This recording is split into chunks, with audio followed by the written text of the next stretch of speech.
All right, this is going to be another classic ROH review. This is going to be a review of Better Than Our Best, which is a WrestleMania weekend show from 2006. If you guys remember, WrestleMania 22 took place in Chicago, and they really spoiled us that weekend. They gave us, I would say, looking back on it, this was by far the best WrestleMania weekend ever. If we're talking about, the WWE in combination with the independent wrestling events. I mean, Ring of Honor just delivered an amazing triple shot. You had Dragon Gate Challenge on Thursday, and then you had Supercard of Honor 1 on Friday night. And then you had Better Than Our Best on Saturday, which is, probably a top 5 show of all time. I would say this is Ring of Honor at its apex. Like, if you want to watch an ROH show when they were at the height of,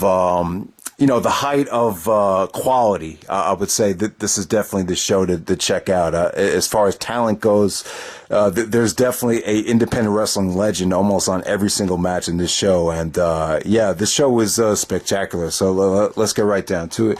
We have the 6-man mayhem match to start off the night. You had Ace Steel, who's CM Punk and Colt Cabana's former trainer from Chicago. So Ace Steel taking on Jack Evans, Matt Sydal, Jimmy Jacobs, Jake and Dave Crist of the Irish Airborne. So you have 6 men in this match. And, with this match right here, spectacular spot fest. Matt Sydal looked awesome here, but I would say that Jack Evans really stole the show. He really just did a lot of springboard moonsaults, just a lot of... a lot of crazy stuff here. I just thought everything worked well. The crowd was, really, really into this. This is what I like an opener to be. I think with these, kind of spot fest matches, with multi-man matches in the opener, they always get great reactions from the crowd.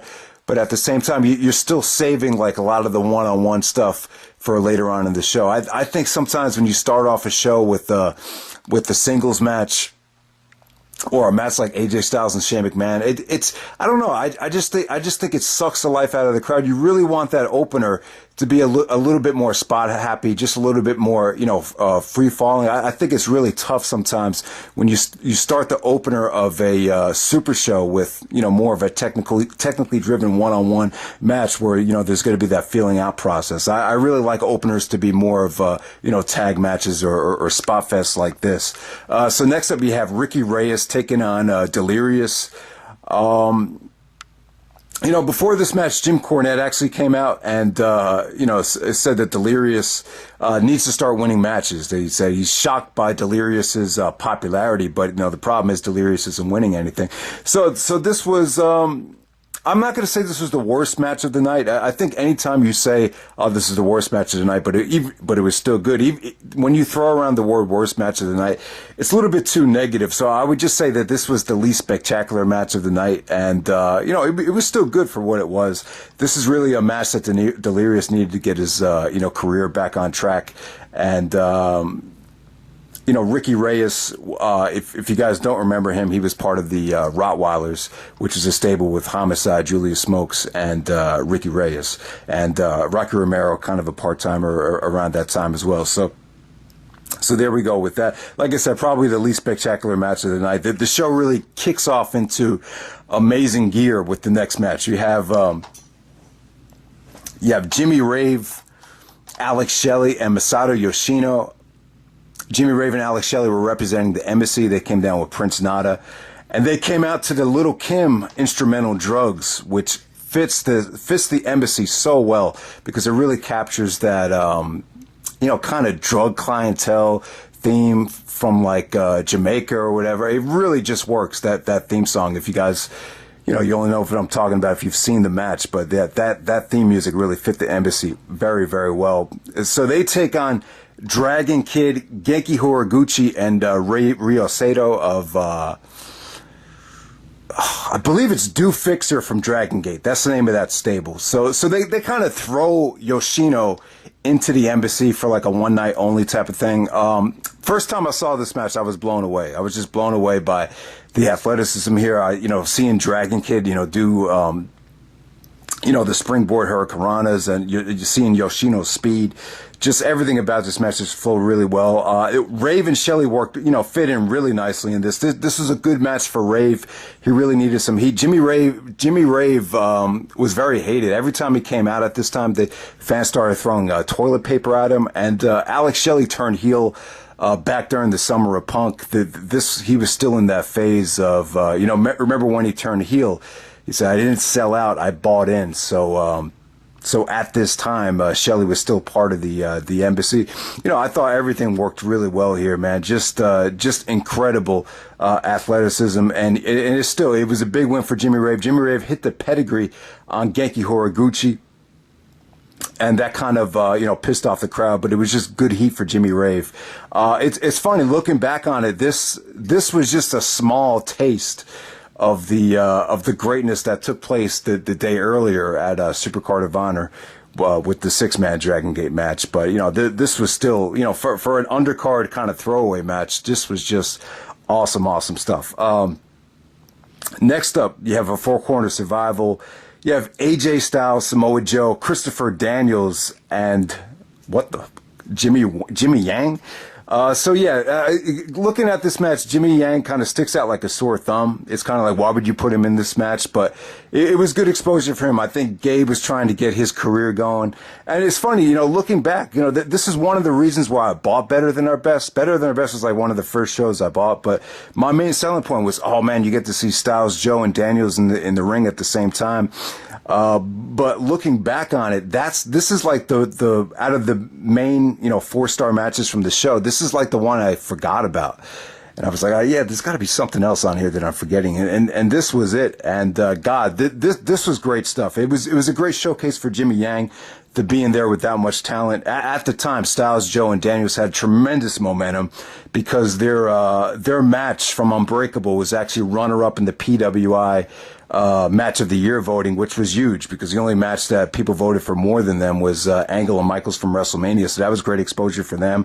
And they were kind of in the midst of finishing their trilogy. They had just wrestled at Against All Odds, and I believe Destination X. They just had an Ultimate X match. So this was this was like the height of that trilogy or that feud between all three of those guys. And God, Styles, Joe, and Daniels, they just have so much chemistry. And this match right here, they didn't really try to tear the house down as far as spots go. This was just good, solid, strikes, counters. Nothing crazy. Joe's intensity was just incredible here. I thought he looked good. Even Daniels at the time, going into 2006, he became more of a role player, and AJ was just kind of there to do the job. Daniels and Styles were, they were the TNA poster boys at the time, but Samoa Joe was still looked at as a huge draw for Ring of Honor. So, after, Joe got the big victory over AJ with the Muscle Buster, but this led to an awesome Samoa Joe and Bryan Danielson confrontation. Danielson was just such an asshole back then. I mean, he just, he just some of the stuff he said to Joe, it was cool because, it is a huge debate. It's a great debate. Samoa Joe, Bryan Danielson, who's the best Ring of Honor champion of all time. And Danielson just, he just looked at Joe and looked at the crowd and just screamed. He said, this is the biggest audience in ROH history, 1,700 people. And it happens when Bryan Danielson is the Ring of Honor world champion. So Joe just got caught just looking at him like he wanted to kill him. And, Danielson just did he said some really, really asshole things to Joe. He was like, lose some weight, Joe, lose some weight. So, this promo, it really showcased Danielson's dark side. I mean, it's kind of even weird to think if Danielson could go back to being this type of a heel. He's just been showcased as such a nice guy. I don't know if we'll ever go back to being this cocky. And I even like the thing he said to the fan. The guy outside was wearing a Sandman shirt. So Danielson looks at him and he's like, "Hey, nice Sandman shirt, asshole." So that was a great match. And then you had some ROH and CZW stuff with Hero and Necro Butcher coming out. Tons of "fuck you, Hero" chants. I mean, it's funny looking back on it. Hero was just so hated at that time. And then you had Adam Pearce coming out making the save. I didn't really like how Adam Pearce was like, kind of the savior of Ring of Honor. It didn't really make a lot of sense. It really made sense for Joe to be that guy. So definitely Samoa Joe, down the road, he was going to be the, kind of the guy that was fighting for ROH. I didn't think BJ Whitmer and Adam Pearce, by themselves really was, believable as the baby faces of ROH, if that makes any sense. So like I said, you just didn't have great matches here. You had some great promos and segments after some of the matches as well. So next up, we have Roderick Strong and Austin Aries taking on Blood Generation, which is CIMA and Naruki Doi of Dragon Gate. Yeah, I mean, definitely, this is one of the best tag matches in ROH history. I would say that this is really overshadowed of Strong and Aries against the Briscoes. Probably the Briscoes' finest moment was that match right there from Unified. This kind of gets overlooked because of that match, but I think this match is almost just as good. I mean, this is, Roderick Strong and Austin Aries just making the ROH Tag Team Championships, almost, if not, just as important as the ROH World Title. CIMA was definitely at the top of his game, and Doi was incredible too. Austin Aries took a brutal buckle bomb into the turnbuckle here. There was just some awesome stuff. I mean, the hot tag to Roderick Strong came off really well. They built that up really nicely. Even Strong's backbreaker to CIMA when CIMA was doing his finisher when he was trying to take Aries and bring him back neck first by the knees. Strong countered that before it actually came, and I thought that was a really cool spot. And then there was a missile dropkick powerbomb combination from Strong and Aries, which came off really well. But CIMA and Doi were incredible here. This was really kind of the match. If you look at the response after the match, CIMA kind of it seemed like CIMA really took in the moment and realized, we could get a lot of exposure here in the States with this type of energy and this type of crowd. And CIMA actually this is probably the first time I think CIMA cut a promo in English. And, I would say like matches like this really opened up the door for Dragon Gate USA or Dragon Gate to do, more work in America down the road. So this was definitely a historic match looking back on it. So next up, we have Bryan Danielson versus Lance Storm coming out of retirement. This is a great match. This was Lance Storm's best match. I would say it's Lance Storm's best match ever. I would say, some of Lance Storm's best matches looking back on it. I thought the match he had with Rob Van Dam back in '99 was cool. He had some great matches with Jerry Lynn, the Jericho match from One Night Stand. There's probably some other stuff that I'm leaving out, but Lance Storm's a hell of a wrestler, but to me, he was always missing something with his run. His run in WWE didn't really go that well. They really, even Stone Cold did the whole boring thing with Lance about his charisma and stuff like that. I wasn't a big fan of that. But, Lance Storm I would say he had a good career in WCW and ECW, but I just think something was kind of missing in him. He's a great athlete, great wrestler. Even Jericho at one time in his book said that he was jealous of Lance Storm. So you have to take that into the equation. But and then you think about, how come Lance Storm, maybe he's a little bit overrated, I would say. I think sometimes Lance gets classified and put into that Chris Benoit, Chris Jericho, Bret Hart combination, maybe because he's from Calgary or maybe because he was trained by, some of the Hart brothers. Maybe that's why, some people do overrate Lance Storm. But, Storm started off the invasion, the matches with Edge and Christian. I think Storm is a tremendous talent. He's in tremendous shape. But, I just think he was missing, that sort of an edge that, that could have taken him to the next level. Maybe he was just too nice of a guy. Maybe he just wasn't selfish enough. I mean, the guy, he was managed by Dawn Marie, in ECW, and Dawn actually said that, Lance never tried to hit on her, not even once, which is crazy because, Dawn Marie, I think she had the nicest ass of all time. I think her ass was that great. I'm sorry to sound sleazy or anything like that, but, seriously, some things in life are just too good to pass up, and I think Dawn Marie's ass was one of them. But I think that's just, you know, my point is, just think it goes to show you that Lance Storm, you know, maybe he's just a little bit too passive. I think to become one of the best, you really have to want it, and you really have to, you know, I think like even The Rock said, you know, to Brock, he said, listen, man, if you really want this, you got to be selfish. And so the point is, I just think selfishness plays a big part in becoming, you know, the man in pro wrestling. And, I just think that's one of the things that was missing about Lance Storm. But back to the match of Bryan Danielson, you know, the storyline here was that Lance Storm was inspired by Danielson. But, you know, I think Gabe made a deal with him. You know, I think this was a huge opportunity because Lance was still young at the time. He was only like 35, 36 years old. He's still young. And so I you know, tons of you still got a chance. You know, Lance actually, you know, he was a perfect opponent to put with Danielson in this match because, you know, he had good fundamentals, he was in good shape. But to me, you know, even though I thought Lance looked good in the match, I would say that this is more of a carry job for Danielson.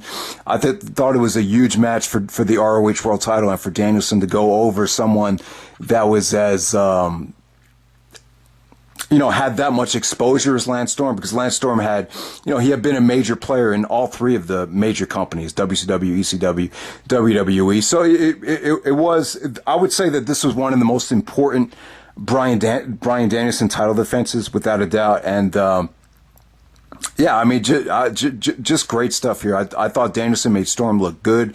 There were some great counters to the counter mutilation. You know, the good drama with, you know, Lance Storm.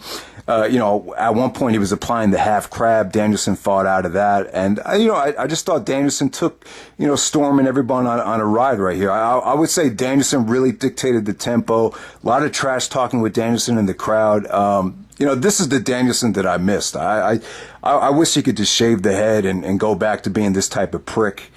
And it's, you know, looking back on this match, it just shows you the range that Danielson has, because I don't know I don't know if Danielson has it in him to play someone, you know, this type of asshole type of heel. I just don't know if he can. But like I said, guys, from a technical standpoint, I thought Danielson looked great. And, you know, give Storm credit. He was able to, you know, kind of, you know, match Danielson hold for hold. But I would say that Danielson definitely carried the match. And this is probably one of the best carry jobs I've seen. You know, Storm looked good, but I wouldn't say he looked like at his best, you know, because keep in mind, even though he's still young, 35, 36, whatever he was, you know, he still hadn't been actively wrestling, you know, full time. You know, he wasn't forced to retire from the WWE because he's still young. He just chose to retire. He just wasn't a big fan of being on the road anymore. So he started becoming more of a, you know, trainer up in Calgary. So now we have the main event. We have Homicide versus Colt Cabana, Chicago street fight. All right, so this feud started. Let me see. When did this feud start? This started back in like August of 2005. Colt Cabana used to have this show. He used to have like this comedy show. I forget what it was called. He used to do it with Punk too, maybe at one point. But he had Homicide as a guest one time, and I think he said to him, he's like, is that cool? Is that cool, my nizzle? And then Homicide was like, what did you say? So, you know, it was kind of funny how, you know, a feud could start like that, you know, just from Colt just trying to be kind of playful. Now, I think he called him my nizzle, right? My nizzle. At the time in hip hop, I think it was, you know, Snoop and Jay-Z. It kind of became like a playful way of saying the N-word. You remember Jay-Z had that song, H to the Izzo, and in that song he said, for shizzle, my nizzle, hustle down in VA. And then Snoop had a television show called Doggy Fizzle for shizzle. So, you know, they used to rhyme it with nizzle. You know, it just became a playful way of saying the N-word for rappers. So basically Cabana kind of took that and, you know, I guess they kind of, you know, started the feud over that. And this feud got really personal. I mean, they tried to kill each other. You know, the thing people remember about this feud was Homicide tried to pour Drano down Colt Cabana's throat, which is crazy. I mean, you could kill somebody, putting that type of chemical or poison down the throat. I mean, I think maybe the only way you can survive it if you take the guy to the hospital, and you feed them like charcoal or something like that. I remember when my brother was little, he liked the taste of Dimetap, so he almost drank a whole Dimetap bottle, and we had to take him to the hospital, and we had to give him like charcoal, and eventually it killed all the Dimetap. So maybe that's the only way you could survive the Drano, but you get my point. The Drano it's brutal. I'm sure I'm sure it really wasn't Drano, but they sold it really well with Cabana throwing up and everything like that. So, this is a heated feud. This feud had been building up for, 6-7 months. So this is the blow off match in Chicago. The Colt Cabana pleaded with Jim Cornette to make this a Chicago street fight, and that's what it was. And it came off great. I would say this is a great main event. This is a great blow-off match to one of the best feuds in ROH history. Homicide and Cabana right here. This was, crowd was into it, man. They for them to follow all those 4-star matches and for the crowd still to believe that this is an important blow-off match, and it came off really well. I mean, Homicide and Cabana really, they used everything in this match. Everything you could think of. Cabana actually stole the Homicide fork and started, busting him open, and used alcohol to get, so the wounds would start burning. So that was great selling from Homicide there. The great table spots, great suplexes through tables. They used barbed wire. But the most memorable thing in the match, and this isn't the first time they've ever done it. They probably did this in ECW. They did it, back in 2004 with ROH as well. They got the fans to start throwing chairs into the ring. It was actually Homicide that told me, start throwing chairs. So they threw all the chairs into the ring. And then they just started doing high spots off the top rope onto the chairs. Homicide actually did the Pepsi plunge. Cabana kicked out. Superplexes onto all the chairs. So it was crazy. It was a war. Everything about this match was brutal. I mean, probably not for everybody though. Some people aren't going to like matches that got this violent and this hardcore. A lot of it is tough to watch, especially with the fork shots. With, Homicide really, burning from the alcohol with the exposed flesh. I mean, a lot of this stuff is pretty brutal, but, I thought the booking of the aftermath here is cool. And watching this back, I thought maybe there was going to be I remember the hug and the handshake at the end. And I was like, yeah, there's probably going to be some mixed feelings if they, handshake and hug, but I totally forgot how Gabe booked this, and he booked this really well, and it came off great. Basically, it reminds me of the Gold Watch situation from Pulp Fiction. But let me talk about so Cabana actually wins the match with the Colt 45. And after the match is over, Julius Smokes and Ricky Reyes of the Rock Rollers try to tie Cabana up. And I guess they were going to try to hang him and, I don't know, do something to him. I think they were going to try to hang him. So the crowd starts booing because, they had just sit through enough. They didn't want to see, Cabana take any more punishment. And all of a sudden Homicide just gets on the mic and says, stop it. He's like, this has been a 6-month war. At least have the fucking, balls to appreciate him and the admiration and respect, So basically, he just said to Cabana, he's like, I respect you. It was a war, and then they actually hug. They shake hands and they hug, and it came off really, really well. And I don't think it would have been that effective had Julius Smokes and Ricky Reyes try to take Cabana out again. I really thought that I thought the feud was so personal that, a lot of these, near death experiences and, just all that they've been through. I just think The story was, all the crap is, it's just not worth it. Like we put ourselves through so much that, we just respect each other now. I mean, it's, but it does remind me of the, situation in the movie Pulp Fiction, where you had Bruce Willis and Ving Rhames, trying to kill each other. And then, they got, basically kidnapped, tied up, and Ving Rhames got raped, and that kind of brought them together. So, I think the violence and just everything they went through, the near-death experiences with, the Drano and everything, it just brought them together and, made them respect each other. And, this isn't, I think it both made them realize, life is too short to be fighting over this. So that it was a great story. It was just a great ending to an amazing show. That's pretty much it, guys. Awesome stuff. I'm sorry if I got kind of carried away, but back then Ring of Honor was, the product was so good. It's tough not to get carried away by some of these matches, but I hope you guys enjoyed the review. Definitely check it out. I'll have a WrestleMania weekend preview, coming next. All right.